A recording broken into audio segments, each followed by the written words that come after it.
అందరికీ నమస్కారం.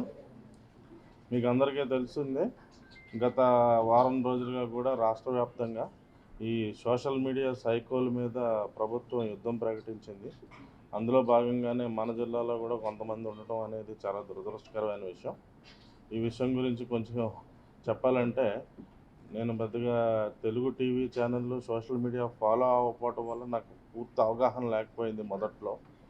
ఆ సమయంలో ఒక మిత్రుడు, ఆప్తుడు ఒక ఆయన వివరంగా ఫోన్ చేసి, ఎందుకు నువ్వు ఏం జరుగుతుందని అడిగితే, ఏదో మనకు అప్పటి వరకు అంతంత మాత్రంగా చెప్తే, ఆయన మొత్తం వివరించితే, వీళ్ళ యొక్క ఇతివృత్తాంతాలన్నీ వీళ్ళు ఏంటనేది వీళ్ళ సోషల్ మీడియా పోస్టులు, వీళ్ళ ప్రొఫైల్లు అన్నీ ఆయన పంపిస్తే అన్నీ చూసిన తర్వాత, వీళ్ళు వాడిన భాష ఇవన్నీ చూస్తే, ఈ రోజున్న పరిస్థితుల్లో అరబ్ దేశాల్లో అయితే రోడ్డు మధ్యలో, ఊరు మధ్యలో గుంజకు కట్టేసి రాళ్ళతో కొట్టి చంపేసే శిక్ష విధిస్తారు.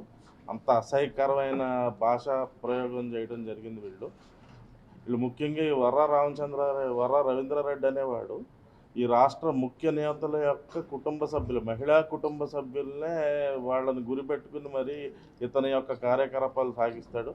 ఇప్పుడు గౌరవ ముఖ్యమంత్రి గారి మహిళా కుటుంబ సభ్యులు, ఉప ముఖ్యమంత్రి గారి మహిళా కుటుంబ సభ్యుల మీద, తర్వాత ఇప్పుడు ప్రజెంట్ ఈ పార్టీలో ఉన్న ప్రభుత్వంలో ఉన్న మహిళా నేతల్ని ఇతని యొక్క లక్ష్యంగా ఎంచుకుని ఇతను సోషల్ మీడియాలో ఈ వికృత విలాపన లేకపోతే ప్రళయ తాండవం చేస్తాం అనేది దానిలో ఇతను సిద్ధహస్తుడు అనమాట.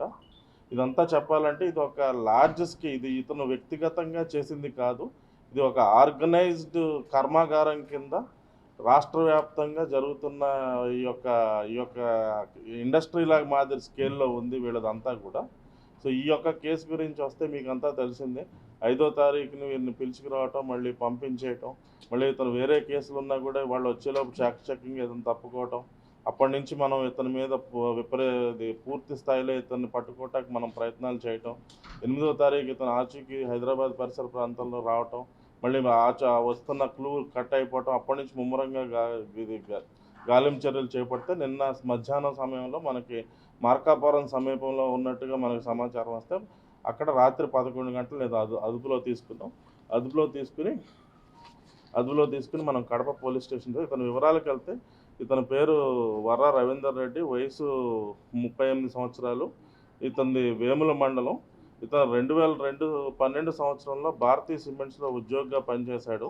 అప్పటి నుంచి కూడా వైఎస్ఆర్ సోషల్ మీడియాలో ఫుల్ టైం కార్యకర్తగా పనిచేస్తున్నాడు.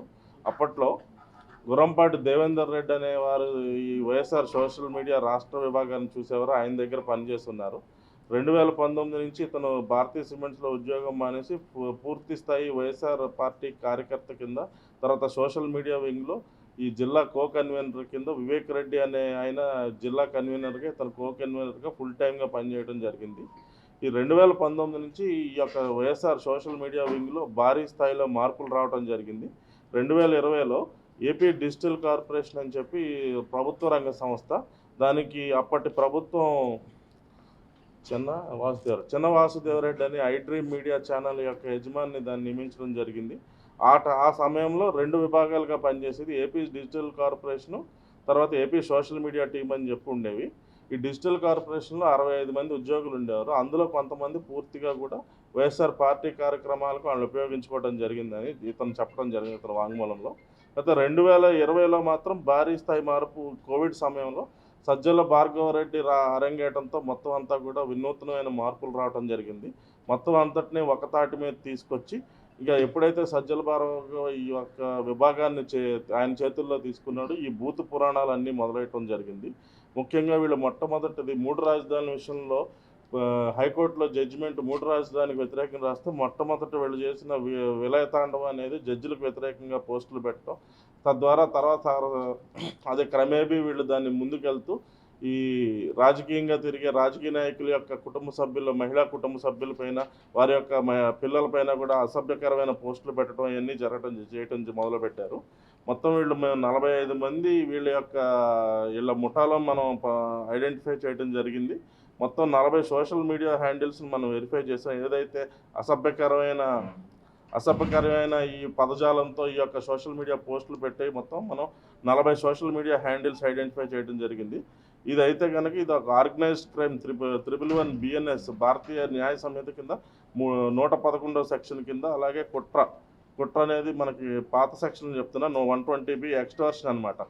తద్వారా వాళ్ళ ఎదుటి వారిని, ప్రతిపక్షం వారిని భయభ్రాంతులకు గురి చేసి వాళ్ళ నుంచి వీళ్ళకి కావాల్సింది రాబట్టుకోవటం, అలాగే క్రిమినల్ ఇంటిమిడేషన్, తర్వాత మహిళల యొక్క అవుట్రైజింగ్ ఆఫ్ మోడెస్టీ, అంటే వాళ్ళ యొక్క తెలుగు పదం నేను చెప్పలేను, అవుట్రైజింగ్ మోడెస్టీ, అలాగే సైబర్ క్రైమ్ రిలేటెడ్ సెక్షన్స్ మీద మనం ఇప్పుడు కేసు పెట్టడం జరిగింది. తర్వాత ఇతని యొక్క వాంగ్మూలంలో కొన్ని ముఖ్యమైన అంశాలు మీతో పంచుకుంటాను.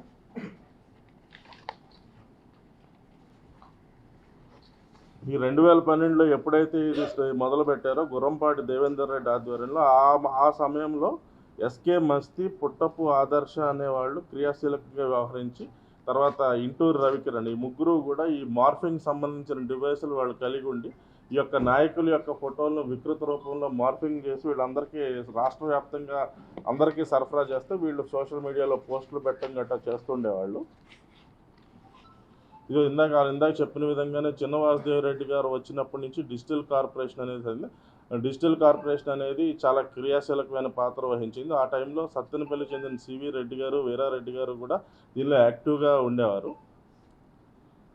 తర్వాత ఉత్తరాంధ్రకు చెందిన శ్రీనివాసు, కేఆర్ భాస్కరు, గొడిత సూర్యప్రకాష్, కాకినాడకు చెందిన సూర్యప్రకాష్, కేఆర్ సూర్య, శ్రీకాంత్ బాగి, వైభవ్ రెడ్డి, కుశాల్ రెడ్డి, విష్ణువర్ధన్ రెడ్డి, కుందూరు రాజశేఖర్ రెడ్డి అనేవాళ్ళు వీళ్ళ ఐడీలు డిజిటల్ మీడియా తరఫున ఐడి కలిగి ఉండి వీళ్ళు ఇవన్నీ కంటెంట్ అంతా మార్ఫ్డ్ కంటెంట్ సప్లై చేస్తూ ఉండేవాళ్ళు. ఈ వ్యక్తికి సంబంధించి వీళ్ళందరికీ కూడా డిజిటల్ మీడియా కార్పొరేషన్ ఆధ్వర్యంలో నడిచిన రోజుల్లో వీళ్ళకి నెలకు 8,000 రూపాయలు వీళ్ళకి శాలరీగా జమ పడుతుండేది. జిల్లా కన్వీనర్లకి, నియోజకవర్గ కన్వీనర్లకి 8,000 రూపాయలు నగదు జమ అవుతూ ఉండేది. అలాగే 2020 సంవత్సరంలో సజ్జల భార్గవరెడ్డి, జగన్మోహన్ రెడ్డి గారి బంధువు అయినటువంటి సిరిగిరెడ్డి అర్జున్ రెడ్డి, సత్తెనపల్లికి చెందిన వీరారెడ్డి, సుమారెడ్డి, తీయపుర అనేవారు వీళ్ళ బాధ్యతలు తీసుకోవడం జరిగింది. అలాగే మొత్తం వీళ్ళకి యూట్యూబ్ ఛానల్స్ మొత్తం దగ్గరగా ఒక 40 యూట్యూబ్ ఛానల్స్ ఉన్నాయి. అందులో సిఎస్ఆర్ మీడియా, తక్కలపల్లి, వారియర్స్, సుమా టీము, ఇలా రకరకాలుగా మొత్తం ఉండడం జరిగింది. ఇదే కాకుండా పీడీటీవీ, జానీ, శ్రీరెడ్డితో లాంటి ఇండివిజువల్ వ్యక్తిగత యూట్యూబ్ హ్యాండిల్లో కూడా అసభ్యకరమైన పోస్టులు వీళ్ళు జారీ చేస్తూ ఉండేవారని చెప్పడం జరిగింది. మొత్తం వైఎస్ఆర్ సోషల్ మీడియాలో 130 మంది ఉండి వీరి వద్ద 400 పైగా హ్యాండిల్స్ ఉండి, ఇదంతా కూడా వీరి యొక్క సజ్జల భార్గవ రెడ్డి గారు ఇది చేపట్టిన తర్వాత వీరి యొక్క ముఖ్య కార్యాలయం తాడేపల్లిలో గల పీవీసీ ఐకాన్ బిల్డింగ్ 3rd ఫ్లోర్లో YSR social media head office ఉండి అక్కడి నుంచి వీళ్ళంతా కూడా వీళ్ళ యొక్క కార్యక్రమాలు నడిపించేవారు. మొత్తం మేము ఇప్పుడు ఐడెంటిఫై చేసిన ఈ అసభ్య పదజాలంతో పోస్టులు పెట్టిన హ్యాండిల్స్ డాక్టర్ ప్రభాకర్ రెడ్డి, చెన్నైపల్లి ఆయన పేరు. 2 జగనన్న సైన్యం, ఇది వచ్చి వెంకటేష్ బాడి అని బొబ్బిలికి చెందినవారు, పవన్ కుమార్ గొట్టిపేట ఆయన. వెంకటేష్ బాడి వచ్చి YSR social media manager team జగనన్నలో 2010 నుంచి పనిచేస్తున్నారు. తర్వాత వచ్చి బేతంపూడి నాని గిడియోన్, ఇతను కూడా అసభ్యకరమైన పోస్టులు పెట్టడంలో సిద్ధహస్తుడు. అలాగే కేసరి రాజశేఖర్ రెడ్డి అనే అతను, ఇందుకూరి శ్రీనివాసరాజు, రామాల మన్విత్ కృష్ణారెడ్డి, మొహమ్మద్ ఖాజా బాబా, మేకా వెంకట్రామిరెడ్డి, హరికృష్ణారెడ్డి కల్లం, మలకా అమర్నాథ్ రెడ్డి, వెంకటరంగారెడ్డి నెమలిదిన్నె, బొగ్గు జయరాం, బద్దం అశోక్ రెడ్డి, ఇడ్లీ వడ సాంబార్, ఇంటూరు రవికిరణ్, షేక్ మహమ్మద్ ఖాజా మొయినుద్దీన్ షేక్ అలియాస్ షేక్ జాను, జగదీశ్వర్ రెడ్డి ఆళ్ల, ఇంటూరు రవికిరణ్ ఇంకో హ్యాండిల్ ఇది, శ్రీనివాసరెడ్డి బట్టలపల్లి,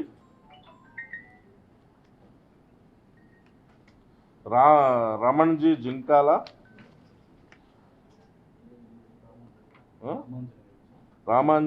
జింకాల రామాంజనేయులు, రెడ్డి గారు అమ్మాయి వెలమూరి సుధారాణి, మహమ్మద్ ఇస్మాయిల్,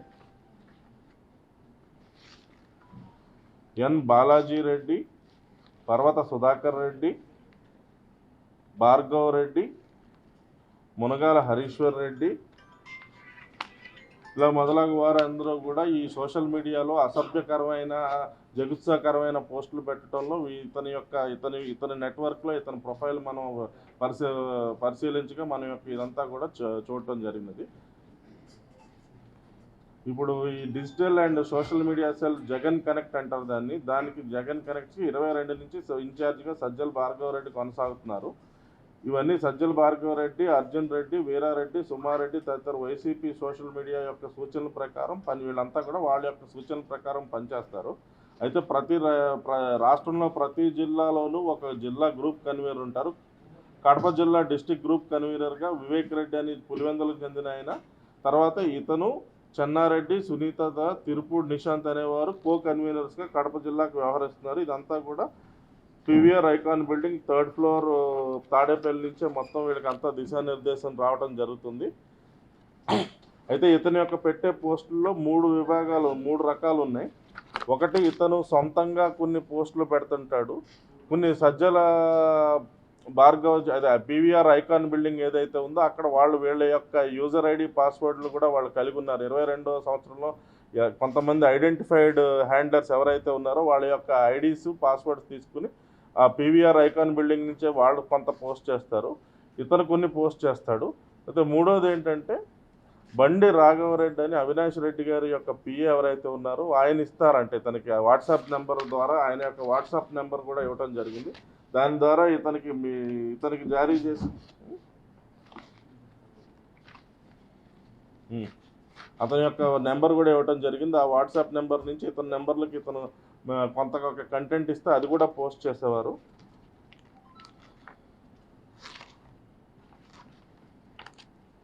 అలాగే కొన్ని పోస్టులు ఉన్నాయి. అవి ఇప్పుడు పత్రికా సముఖంగా ఇప్పుడు రాష్ట్ర వ్యాప్తంగా చాలామంది చూడొచ్చు. నా యొక్క సంస్కారం, విజ్ఞత అవి చదవటానికి నాకు మనసు అంగీకరించట్లేదు.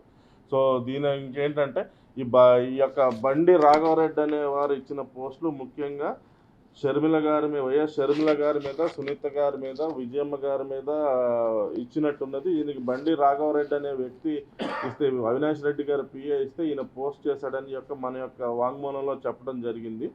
ఇది మరి బండి రాఘవరెడ్డి గారికి కంటెంట్ మెటీరియల్ ఎవరు ఇస్తారంటే నేను 2-3 సార్లు అవినాష్ రెడ్డి గారు బండి రాఘవరెడ్డి గారికి డిక్టేట్ చెప్తుండగా ఆయన నోట్స్ తీసుకుని నాకు ఇచ్చేవాడని చెప్పడం జరిగింది. ఇదంతా కూడా మరి ఆల్రెడీ నాకు సంబంధం లేదు, ఇది వేరే నా యొక్క ఐడెంటిటీని వేరే వాళ్ళు దొంగిలించి పెడుతున్నారని ఒక కేసు పెట్టడం కూడా మన వద్దే పెట్టారు పులివెందుల్లో. దానిలో వేరే వ్యక్తిని ఏమైనా చేశారు. మరి ఇతను వాంగ్మూలంలో ఈ రకంగా చెప్పడం జరిగింది. దీన్ని మనం కొంచెం లోతుగా పరిశీలించాల్సి ఉంది. ఇంకా ఏమైనా ఉంటే మీరు ప్రశ్నలు అడగచ్చు. కడప జిల్లా దగ్గరలో మిస్ అయ్యారండి.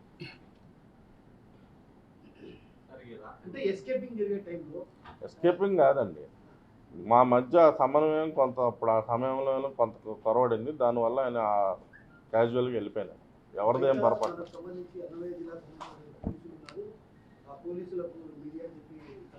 అది కాదండి, అది రాదు.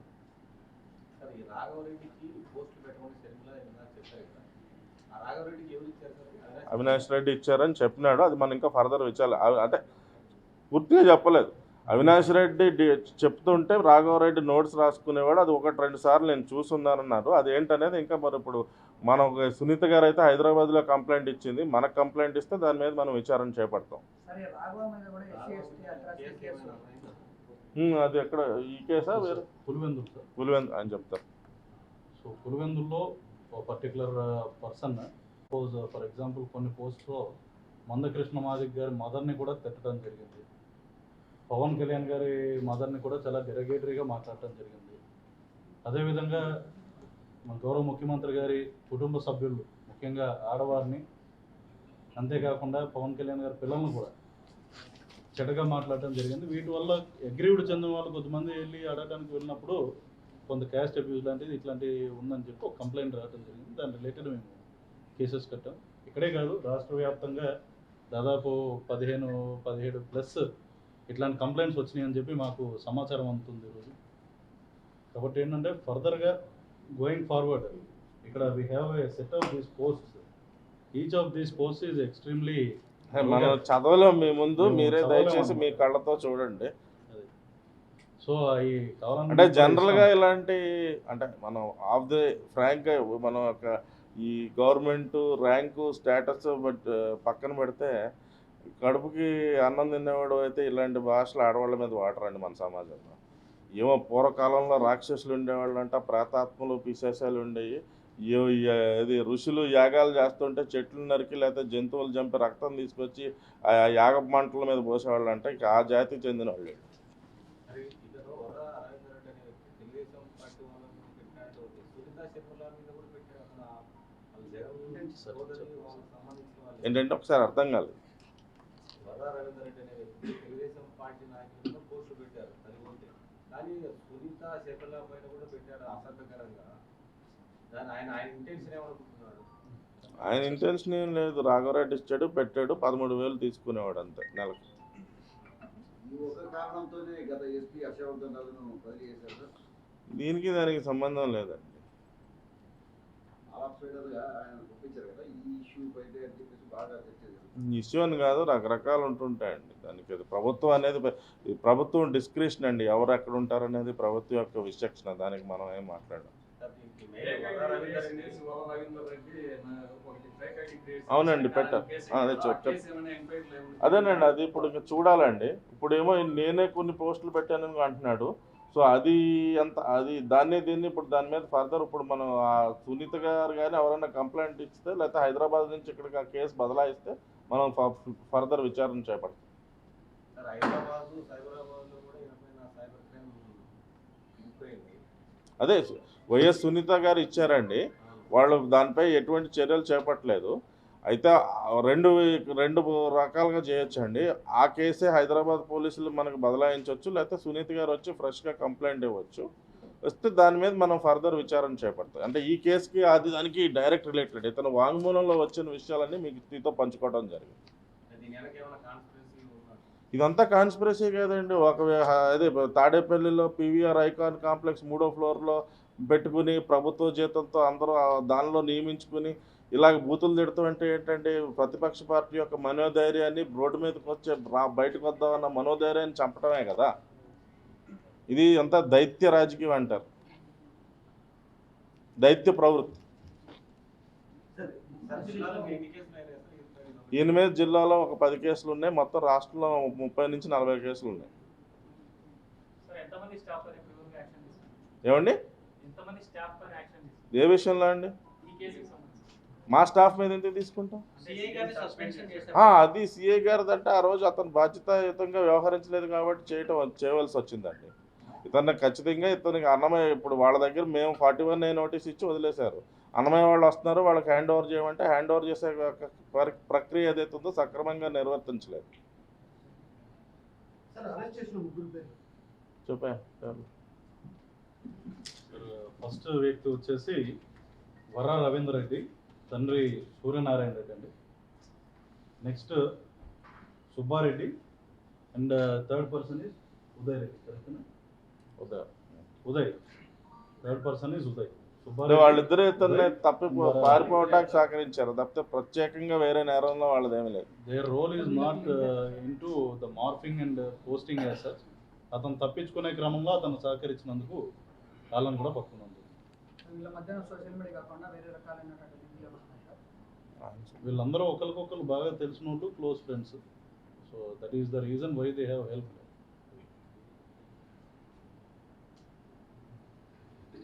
కాదండి, ఇది మరి ఇంత పెద్ద స్కామ్ రాష్ట్ర వ్యాప్తంగా ఇప్పుడు ఏవైతే పరికరాలు పీవీఆర్ ఐకాన్ కాంప్లెక్స్లో అవన్నీ హైదరాబాద్కి బదలాయించారన్నారు. హైదరాబాద్కి కొన్ని బెంగళూరుకి మరి కస్టడీ తీసుకుని మొత్తం రాష్ట్రంలో అన్ని ప్రదేశాలకి తిప్పి అన్నీ చేయాలి కదా. కస్టడీ ఖచ్చితంగా కోతాం. తర్వాత మరి బండి రాఘవరెడ్డి విషయం గురించి కొంచెం మనకు వాంగ్మూలంలో చెప్పిన తర్వాత కడప జైల్లో ఉంటే ప్రాణహాని కూడా ఉంది. వేరే జిల్లా జైలుకి కూడా మనం మ్యాజిస్ట్రేట్ గారిని రిమాండ్ ఇవ్వమని కోరుతాం. మేము మొదలెడతామండి. అంటే అది కంప్లైంట్ సునీతమ్మ గారి నుంచి కానీ సునీత గారి నుంచి కానీ లేకపోతే హైదరాబాద్ నుంచి మనకు బదలాయింపై రావాలి కదా. వ్యక్తిగతంగా షర్మిల గారి మీద సునీత గారి మీద వ్యక్తిగతంగా ఆరోపణలు దోషాలు చేస్తారు. వాళ్ళ నుంచి రాకుండా మనం సుమోటో పెడతాకుండదు. అదేనండి, ఆ కంప్లైంట్ వస్తే మొదలెడతామండి. అంటే ఈ దీనిలో ఉంది, ఇవన్నీ వేరే ఇప్పుడు మెయిన్ అది ఇతను చెప్పిన దాని మీద అయితే అది రావాలి.